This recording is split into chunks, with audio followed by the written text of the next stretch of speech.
Hey guys, welcome to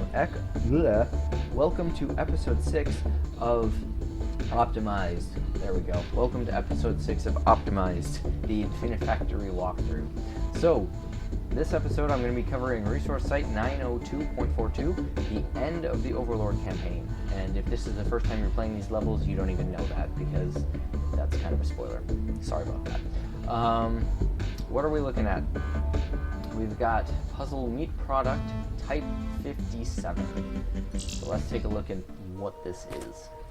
So first off, we have 5 outputs, and they are all exactly the same.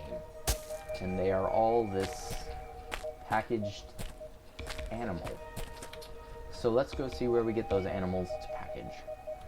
So those animals come from down here. There's these 3 holes. And the way they work is they will occasionally pop up.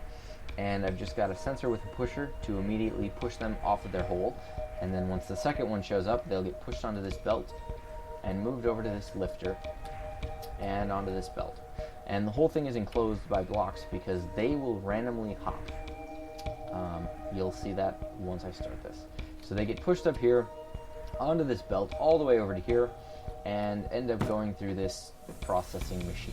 It packages them up, and then I've got this set up so that every time we get one coming through here, it'll push any other ones off onto the other sides.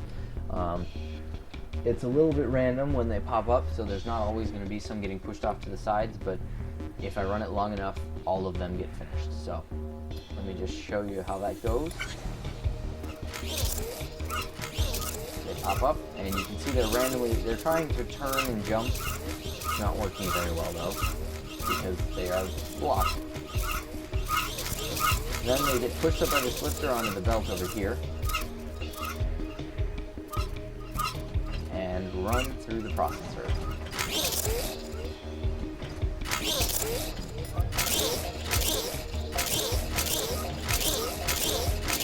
And now I just kind of wait for all of them to get filled up.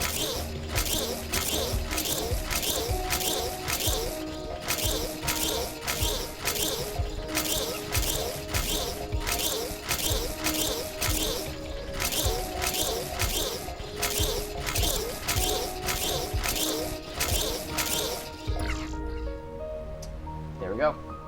Took a time of 315. I could probably do a little better than that. We'll see. Oh, never mind. 315 was my best. That was 400. Due to the random nature of the lemmings is, I believe, what they are. So next we have Relaxant Formula number 13. So, now we're starting to get into some complicated machinery compared to what we were doing a couple episodes ago. So we get trees. And we're basically destroying the trees because we need the main tree trunk and the leaves. So how this works is they fall through here, and this will cut up a bunch of the leaves, and we'll end up with a couple of pillars of 2 leaves. So I'm going to show you what those are for. The end goal here is these. So we've got a block of wood on the bottom, and then a container full of stuff, and a top, I guess. That's all I can call it. So what we need to do is we need to take the containers empty, and then put in some of the tree leaves, 3 of them, and that'll fill up the container, and then we put a cap on it. So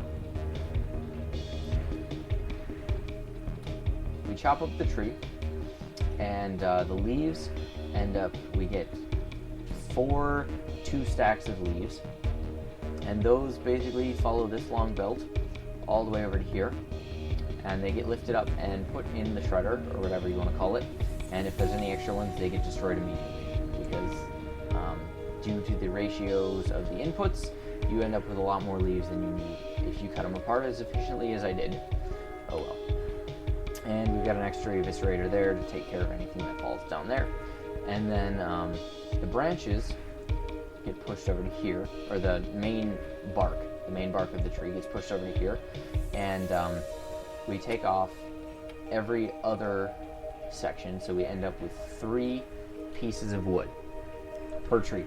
And those are immediately pushed out of the way of the shredders by this sensor here, so that they don't just fall into the eviscerator. So those are then taken to this lifter here and onto this belt. And they are taken inside of the main building, and they wait. They stack up here, all the way along here. That's what this eviscerator is for. Once this gets filled up with logs, they start falling onto there and get destroyed, so we don't have too many all over the place.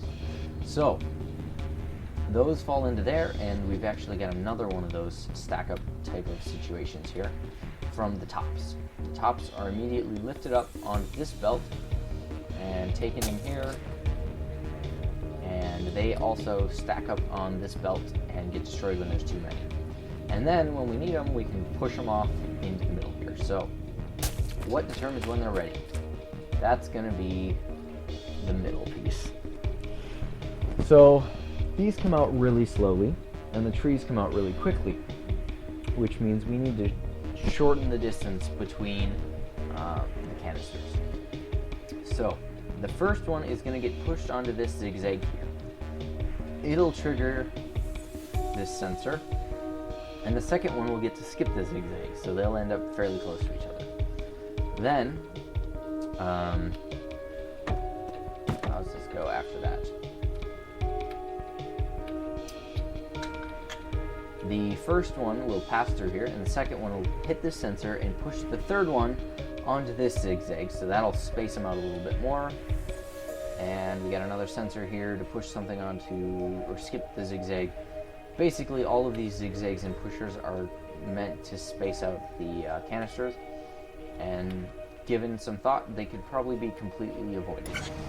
But you can see that, I'll show you that. So we get our tree gets completely destroyed, and we end up with a bunch of leaf blocks and then the tree trunk.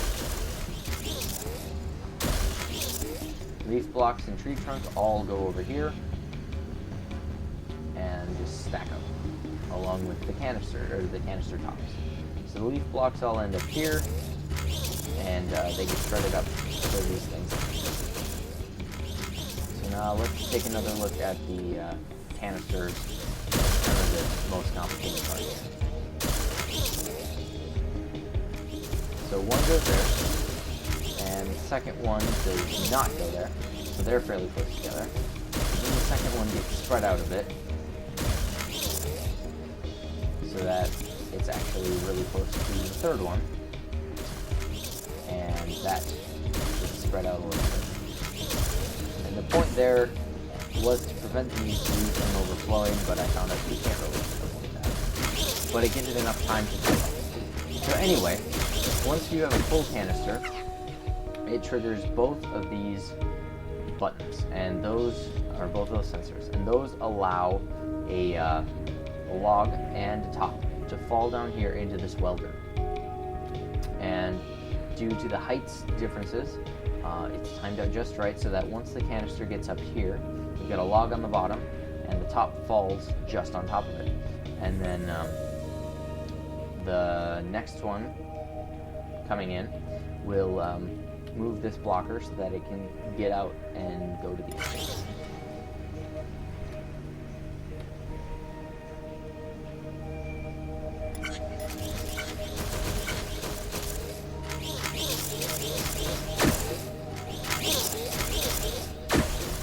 And I believe the trigger for the log is going to be this one for the pusher, and then the trigger for the top is actually this one right here, which is also the trigger to let it out.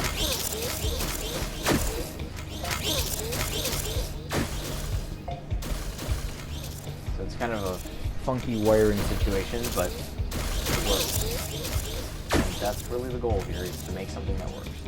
So as you can see, the logs really get stacked up here, because you produce a lot more logs and leaves than you can use, given the speed at which you are given the tops and the canisters.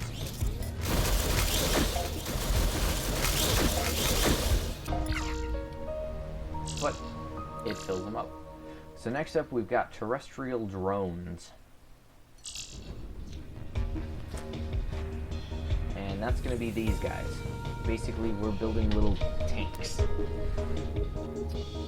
So, we've got our tank treads, which I'm creating in groups of 5, and the first one will fall down here and trigger the second one getting pushed onto here. So we end up with 2 tank treads in this little welding chamber I have set up. Then we get the middle piece here, the body, that comes out of here. So we get 5 pieces make up the body, and 2 of them go over here, and then 3 of them go onto this side. So the 3 get welded into the 3 tall, the 2 get welded on, and as soon as they fall in here, this sensor actually triggers this pusher to push the welder over so that they get welded at the right time. And then, let's see, what triggers this? So then, as soon as those are falling down, it triggers getting welded, and it triggers letting the whole thing come out of here. So then it flips it around so it's facing the right way, and moves it up and over and drops it right inside of the tread. So then the whole thing moves on and over to here, where it rotates and gets welded onto the top. So the top is created over here. We get the single white block, and I've got a little solid block there to delay the entry of them. And then we've got the barrel here, which gets welded up, and we get welded in groups of 3. And those both fall on the same conveyor belt. When we get over to here, the barrel will get pushed off because it's got a length of 3, and the white piece, the white block, will not. It'll just pass right through here and get welded on over there.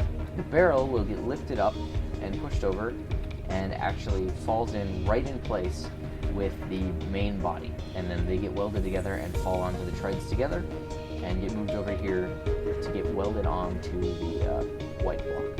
So I will show you this in action, and hopefully you can pick up what's going on.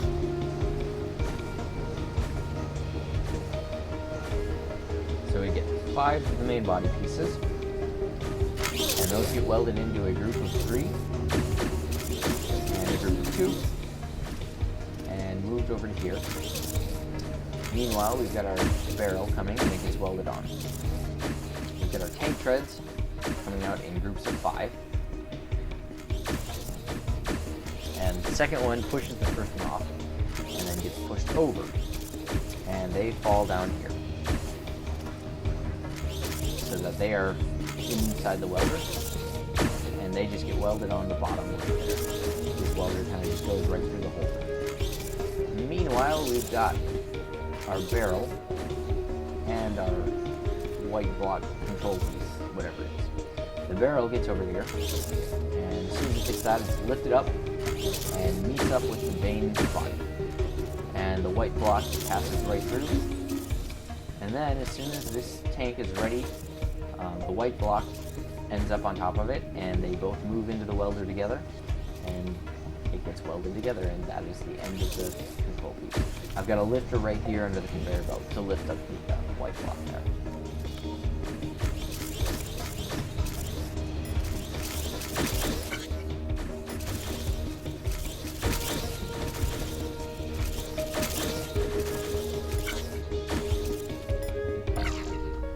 And that is the terrestrial drone.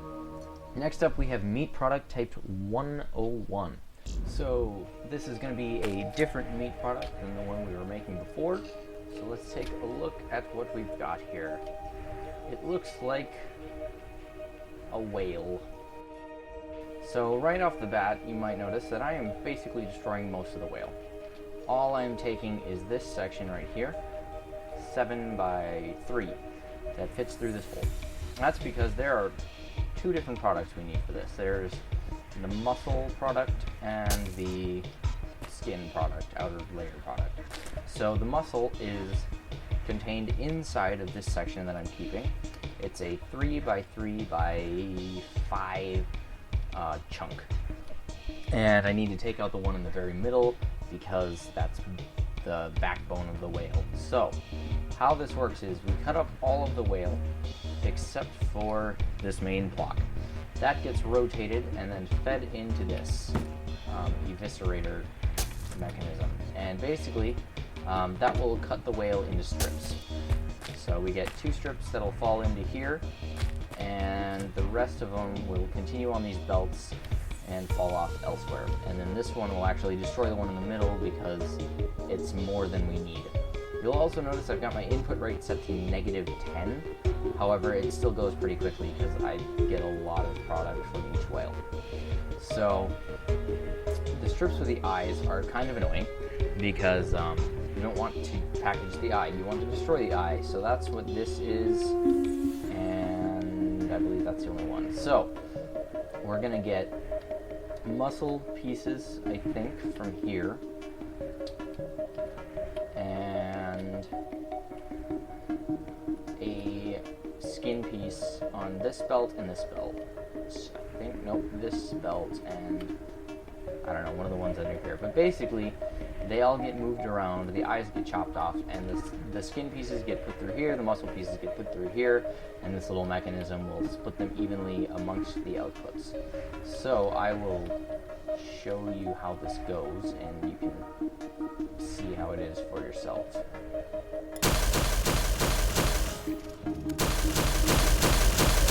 So a lot of the whale gets destroyed, and the eye and this piece of skin have to get put over on the other side so that they can be used, and a little bit of it gets destroyed, but that's okay. So then all of this just gets fed right through the processor. And after, what, 2 whales, it's done, I think, so.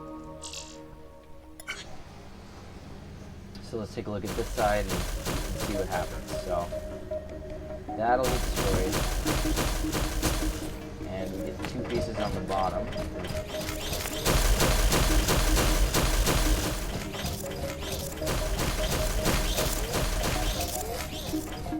So you kind of get the idea behind this.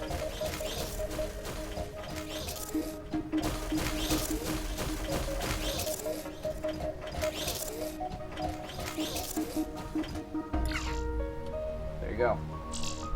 And last but not least, we have the aerial combat shuttle. So what are we building? We are building these. So we've got the, I don't know exactly what we're looking at here. Are these I think these are lasers for shooting, and then the place where the people sit, and I guess they're going to be the thrusters. I'm not exactly sure. And a block of 12 blocks in the middle. So we've got our outputs here for the lasers and the cockpit. So those immediately get welded into groups of 2 and then welded together and dropped all the way down here. And then extra ones that stack up get destroyed by these. So over here, we have our outputs for the thrusters, which get stacked up into groups of 3 and moved down the line here until they're stopped. And then extra ones are just destroyed here. And finally, we have our mining machine, which gives us these blocks of metal that we use to make the inside body. So the way this works is they get welded together in groups of 3 and pushed up here. And then those get welded together side to side. And then the next group of 3 shows up and they all get welded together. And this pusher will push everything onto this belt. And the whole block in the middle gets turned and moves down this assembly line. And when it hits this sensor, it'll trigger one of the thruster pieces to get pushed onto this belt. When it hits this sensor, it'll trigger the other one to get pushed onto this belt, and those will be rotated and moved into place so they can be welded on as the piece moves, or as the middle piece moves by. Then there's this sensor here, which goes all the way back to here and unblocks this blocker, so that the cockpit and laser piece can move over here and fall into place and be welded on. And once those are welded on, this blocker will be removed and the entire thing gets moved up this wall and is I guess turned in, submitted. I don't know, what do you want to call it? So let's take a look. Group of 3, another group of 3, group of 3, group of 3. The whole thing gets pushed out and onto the main assembly line. Meanwhile, we're getting groups of 3 of these stacking up. So they're pushed off when they need to be, and they get welded on, as does the front piece.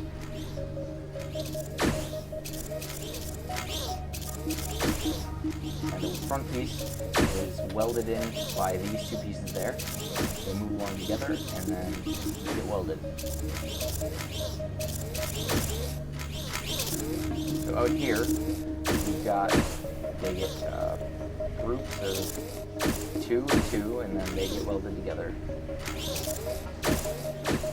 and sent over to here.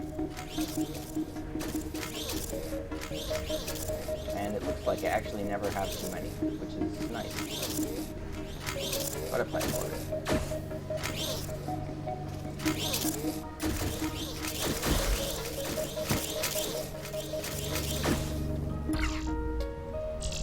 And that is that for Resource Site 90242. So next episode I will be starting on the Resistance campaign, and there's 4 different sections here. Each one has, I think, 8 puzzles, it looks like. So 1, 2, 3. Yeah, it looks like each one has 8. So that's going to be a couple more videos. I'll probably do 2 per, since these start to get a little bit more complicated. So I'll do the teleporters, 3 of them, and then 3 and 3, or 3 and 4, something along those lines. So watch for those videos. See you guys then.